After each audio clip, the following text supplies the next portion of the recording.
2 நாளைக்கு முன்னாடி கொம்பு தேன் எடுத்தேங்க. அது பார்த்திங்கன்னா மறுபடியும் அதை கட்டிக்கிட்டு போனேன். அந்த ஓலையை வச்சுட்டு போனேங்க. இந்த ஓலையை வந்து எடுத்துக்க உள்ளே பார்த்திங்கன்னா மறுபடியும் அது வந்து கூடு கட்டி தேன் வைக்கிது பாருங்களேன். அலங்காமல் இதோட போதும்.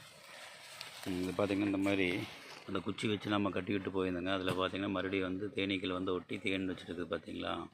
இன்னும் ஒரு மாதம் பார்த்திங்கன்னா ஒரு மாதம் முடிஞ்சிடுது அப்படின்னாக்கா மறுபடியும் அதெல்லாம் ஒட்ட வச்சு தேன் வச்சுருங்க. எப்படி கட்டிக்கிறேன்னு பாருங்கள். நம்ம அன்றைக்கி கள்ளி செடியிலேருந்து எடுத்துகிட்டு பார்த்திங்கன்னா இந்த மாதிரி எப்படி வச்சுருக்கேன்னு பாருங்கள்.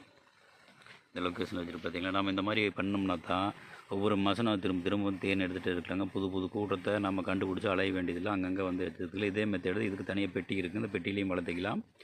நம்ம பெட்டியில் வளர்த்துற முறைன்னு யூடியூப்பில் போட்டிருக்கோம் பார்த்திங்கன்னா. இந்த மாதிரி தான் ஒவ்வொரு ஐடியாவையும் புது புது விஞ்ஞானத்தையுமே நம்ம ஒரு கண்டுபிடிப்பையும் கண்டுபிடிச்சிட்டு வந்தோம்னா தான் நம்ம செய்கிற தொழிலில் வந்து அடிக்கடி நம்ம வந்து வெற்றி பெற முடியும். இல்லை அப்படின்னாக்கா நம்ம வந்து பழைய நிதியை பயன்படுத்திட்டு வந்தோம்னா என்றைக்குமே எந்த ஒரு தொழிலையும் நம்ம வெற்றி பெற முடியாதுங்க. எல்லாருமே ஒவ்வொருத்தரும் ஒவ்வொரு தொழில் பண்ணிகிட்டு இருக்கிறாங்க. அதில் பார்த்திங்கன்னா அந்த விஞ்ஞானத்தையும் அறிவியலையும் புது புது கண்டுபிடிப்பையுமே நம்ம அதில் புகுத்தி உற்பத்தி அதிகம் பண்ணால் மட்டும்தான் நம்ம வந்து வெற்றி பெற முடியுமே தவிர இல்லை பழசையவே நம்ம கையாண்டுகிட்டே இருந்தோம் அப்படின்னாக்கா யோசனை பண்ணாமே இருந்தோம்னாக்கா நம்ம வந்து வெற்றி பெறவே முடியாது.